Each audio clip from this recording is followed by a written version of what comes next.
The aftermath of the strip, the ball last goes off of New York, therefore it'll be Golden State ball on the baseline. The challenge is successful.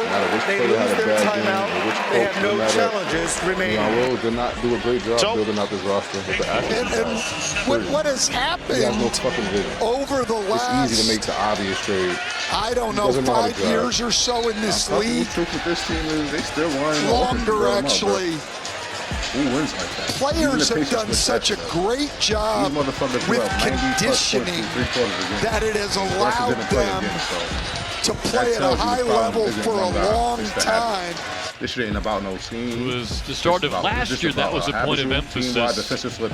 Curry did a good job kind of going parallel to the basket with Anunoby as Green and Towns are having it out here. Every fucking game. My guy Fabian from All Ball wants these guys to press. They can't press, bro. They can, but it's no point. There's no backline deterrence back there. Once they break that press, it's quiet. Guys don't fear the paint. Whether it's fouling, being late, or not committing fully, all these teams know that. They could attack the rim with no consequences versus the Knicks. So it's really no point of pressure.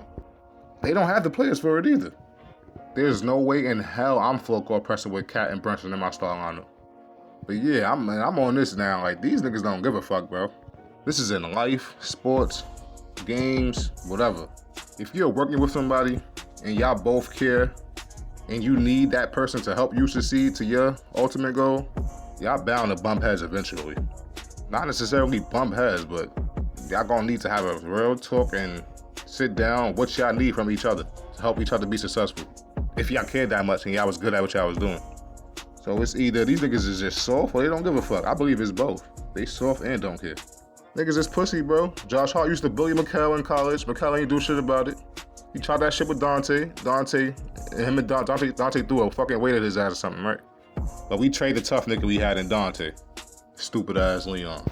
But yeah, this team defends like everything has to go right. One missed rotation turns into two. One mistake turns into a run. That's why they have no margin for error defensively. And niggas really trying to get mad at Mike Brown for dapping up Draymond. Like, what are y'all mad for, bro? Be mad at y'all team. These niggas is pussy. I would have dapped Draymond up too. Like, yeah, this team needs you, nigga. They fucking soft. People be worried about the wrong shit. This is what Mike Brown needs to do. Fuck motivational speeches. Fuck real watch film. He needs to set clear rules. You miss a rotation, you sitting down. You dive screen with no effort, you sitting down. No talking, no defense, you sitting down. These minutes need to be fucking earned, bro. Bench whoever isn't giving max effort. Close with whoever is, regardless of contract or status. I'm not gonna lie, he's in a tough position because these niggas are really pussy, bro. I can't think of a championship team who didn't have a locker room leader or a player who holds everyone accountable. But yeah, he needs to challenge Brunson defensively, respectfully, but clearly. The same shit you told Tyler Kolek, nigga, you could tell Brunson. You told Tyler Kolek he needs to be like TJ McConnell, you could tell Brunson that same shit. Want to use a black player, say Kyle Lowry or something. They the same build, shit. Championship teams or championships or anything are uncomfortable on purpose. Right now, these dudes is way too comfortable.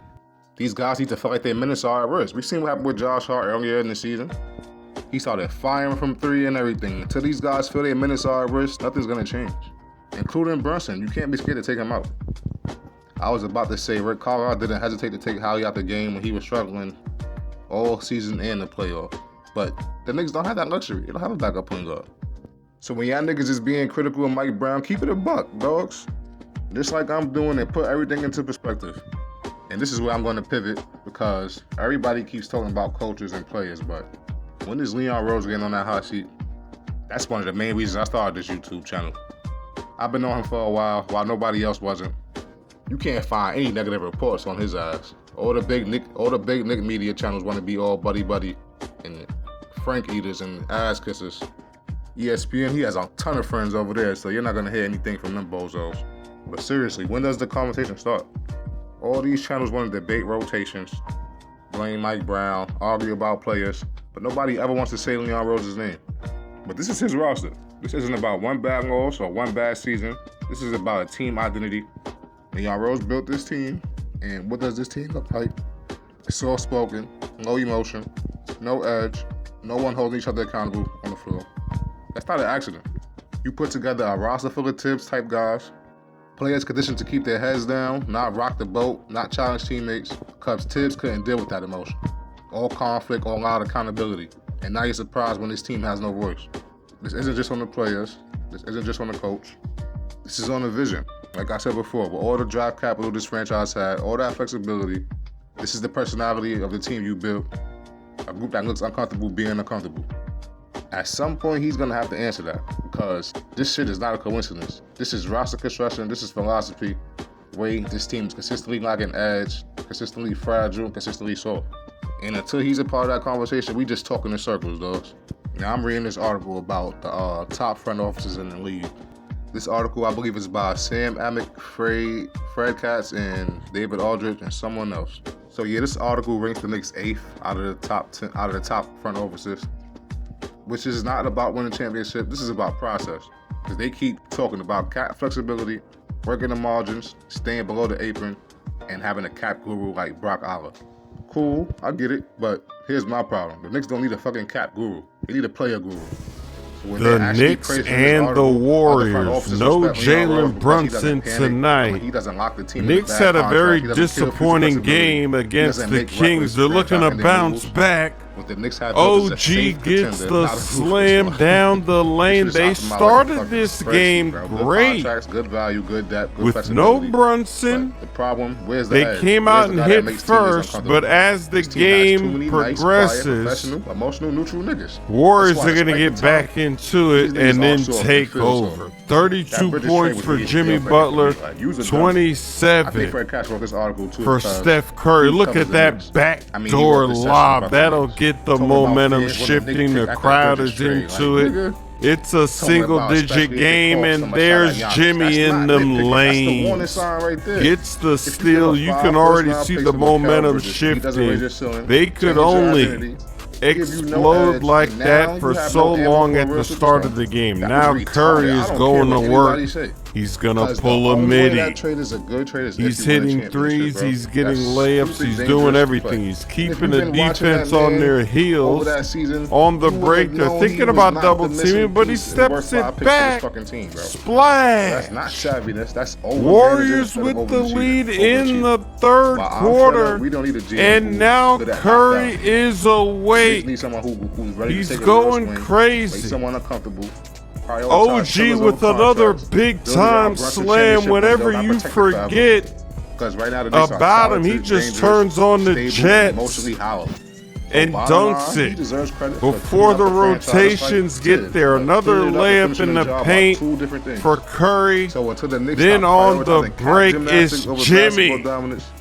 What happened there? What kind of defense was that? Nobody rotated. They gave up a dunk. That is some bad defense. Curry gonna pull up from mid-range. He's picking his spots. He's letting it fly from everywhere on the court.